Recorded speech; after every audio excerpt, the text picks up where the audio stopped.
Welcome back to Cruising Through the Numbers, the CruiseLine ShowDown. Hey, it's Scarlett. And hey, it's Chloe. In our last episode, we took a deep dive into the financial analysis of Carnival Corporation and Royal Caribbean. We looked at how liquid they are, how they manage their assets and debt, and we assessed their profitability. Today, we're going to wrap up our three-part series by focusing our attention on the stock market. Yes, and today's episode, we're going to see how Carnival Corporation and Royal Caribbean Group perform as stocks-wise, how their investors see them, what analysts think, and what the numbers tell us about risk, reward, and future potential. Let's start with beta, which measures the stock's volatility compared to the overall market. According to Morningstar.com, Carnival's 5-year monthly beta is 2.53. That means it's more than twice as volatile as the S&P 500. Therefore, when market rises, Carnival's stock tends to jump higher, but when it drops, it tends to fall very hard. Royal Caribbean's beta is a bit lower at 1.19, but still above 1, so it's also more volatile than the market, but a little less dramatic than Carnival. So, to put in short, both cruises are high risk, high reward, or they swing so big because their earnings are depend on travel demands, fuel prices, and global events. Next, we're going to talk about dividends and payout ratios. Both companies used to pay solid dividends, but today their strategies look completely different. Surprisingly, this is something you don't see too often. According to Morningstar, Carnival's dividend per share is currently $0. You heard that, $0. With a payout ratio... Wait. $0? $0. With a payout rate of also 0%. Zero? When I looked at this, guys, I was like, what? What is going on? They actually suspended dividends in 2020 to conserve cash and pay down debt due to the pandemic. That is extremely interesting, Chloe. Like, you just don't hear that very often. Probably not at all. Royal Caribbean, on the other hand, reinstated shareholders' payouts. Its dividends per share was $3.05, and its payout ratio about 20.5%, which means it's returning about 1/5 of its profits to shareholders. That tells us that Carnival is still in recovery mode, while Royal Caribbean has enough cash flow to start rewarding investors again. Let's start with market capitalization, basically the total value of the company. It tells us how big the company is and how confident investors are in its future. Based on Yahoo Finance, Carnival's current market cap is about $34.25 billion, and over the last 4 quarters, it changed like this. In August of 2025, Carnival's market cap was $43.24 billion. In May of 2025, it was $31.46 billion. In February of 2025, it was $31.37 billion. And in November 2024, it was $34.12 billion. That movement shows that Carnival's value has been bouncing around, which usually reflects inconsistent performance or investor uncertainty. Yeah. Meanwhile, though, Royal Caribbean's market cap is much higher, with a current market cap at about $69.81 billion. And its past 4 quarters were like this. In September of 2025, their market cap was $88.07 billion.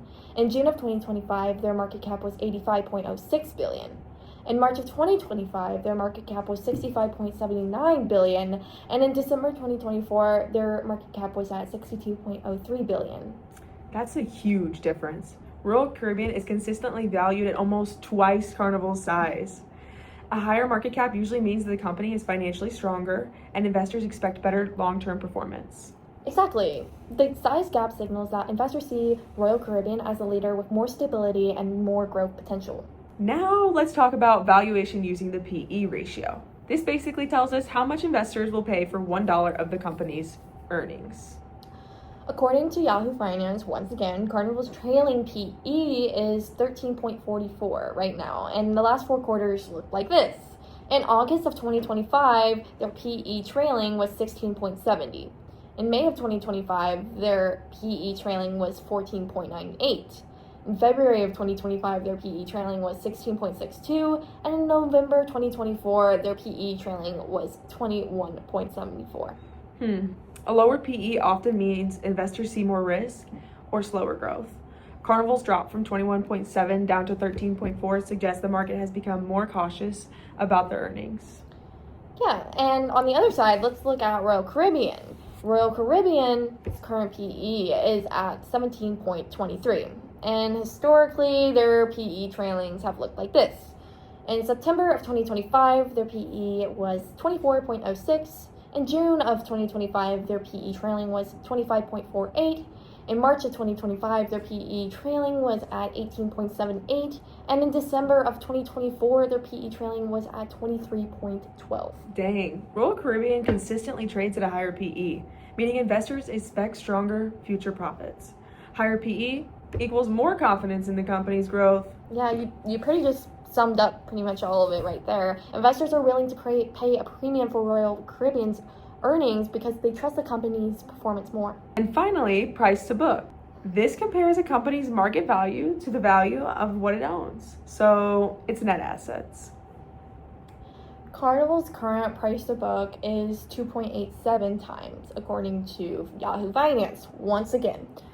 With the past 4 quarters like this, in August of 2025, their price to book was 4.18 times. In May of 2025, their price to book was at 3.32 times. In February of 2025, their price to book was at 3.39 times. And in November of 2024, their price to book was at 3.87 times. That means that investors are paying about 3 times the value of Carnival's assets. Pretty normal, but not especially strong. When price to book falls, it can signal lower confidence in the company's long-term asset value. Now, for Royal Caribbean, their current price to book is way higher, and it's at 6.92 times. But looking historically at their price to books, in the past 4 years, it looks like this.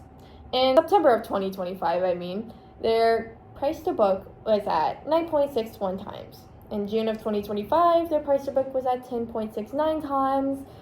In March of 2025, their price to book was at 7.38 times. And finally, in December of 2024, their price to book was at 8.81 times. This tells us that investors believe in Royal Caribbean's assets. Its ships, brands, routes, and operations generate much more value. So basically, what we're trying to say is that people trust Royal Caribbean's business model more. So they're more willing to pay a lot more per dollar of assets. So this is a great, big, huge win for Royal Caribbean. So moving along, what are the Wall Street analysts saying about these two companies? I'm so very glad you asked, Scarlett, because for Carnival, the analysis are kind of split. The conclusion sits somewhere between hold and a moderate buy. Basically, that analysis see that Carnival is improving, but the huge debt load continues to drag on their valuation. You know what? That makes sense. The progress is there, but the risks still scare people. It would scare me too. Royal Caribbean, on the other hand, gets a more upbeat vibe from analysis. Most of them lean toward the buy rating because Royal Caribbean's stronger financial performance and momentum. Okay. What about the price targets? Well, there's a wide range depending on the firm, but a common cluster sits roughly in the mid-100s area. Many analysts think Royal Caribbean still have room to climb if demand stays strong and pricing holds up. So basically, Carnival is viewed as steadily recovering, but Royal Caribbean is one analysis to expect to outperform. Sure is. All right, let's switch over to risk and opportunities because every stock has both. Ooh, I can't wait to hear. Starting with Carnival, the biggest risks are pretty well known at this point. Their large debt burden, sensitivity to rising interest rates, and some leftover brand perception issues from the early pandemic headlines. Those definitely still hang over them, but what are the opportunities? Actually, there are some pretty big ones. There's a massive pent-up traveling demand since after the pandemic has ended, and Carnival is rolling out newer, more efficient ships. Plus, if their profitability continues improving, they could even get credit rating upgrades, which would lower financial costs. That would be huge for them. Now, what about Royal Caribbean? Their main risk is tied to their premium pricing strategy. It works amazingly well when the economy is strong, but if things slow down, consumers could cut back on the higher end cruises. I wouldn't be spending money on vacations either if the company totally tanked. Hashtag broke college student. But despite that, The opportunities are honestly even bigger. Their new Icon class ships, strong loyalty programs, and tech upgrades like facial recognition boarding. Facial recognition boarding. they're boosting guest satisfaction and their margins. So Both companies have risks. But Royal Caribbean definitely has more momentum going. All right, everyone. Quick update on the latest news from Carnival and Royal Caribbean. Starting with Carnival, they actually raised their full year 2025 profit forecast thanks to strong demand and higher onboard spending. Yeah, and their bookings are at record highs. The booking curve, meaning how far in advance people are reserving, is longer than ever. But they did warn about some macroeconomic pressures like inflation and global trade tensions. True, but they are managing their debt better.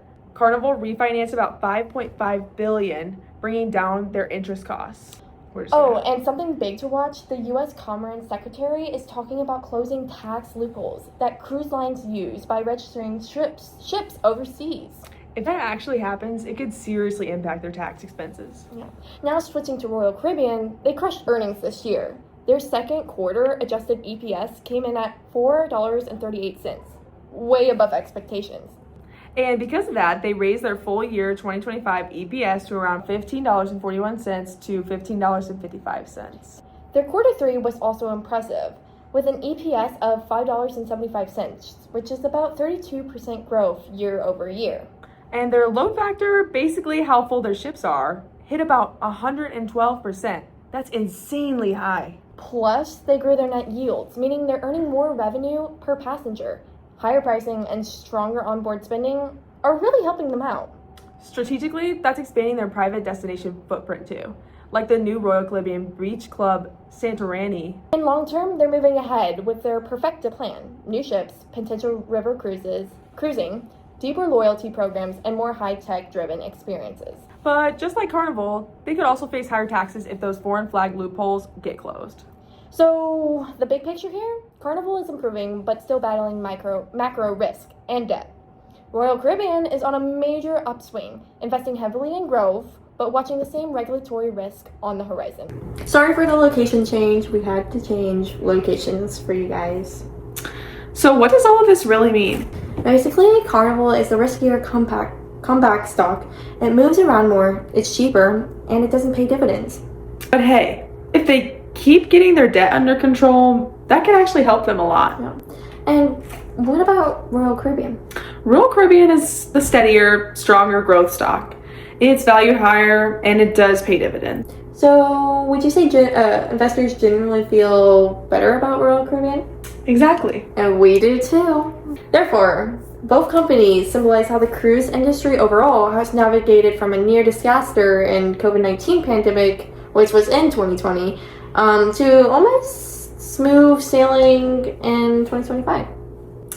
That wraps up our final episode of Cruising Through the Numbers, the CruiseLine Showdown. Money talks,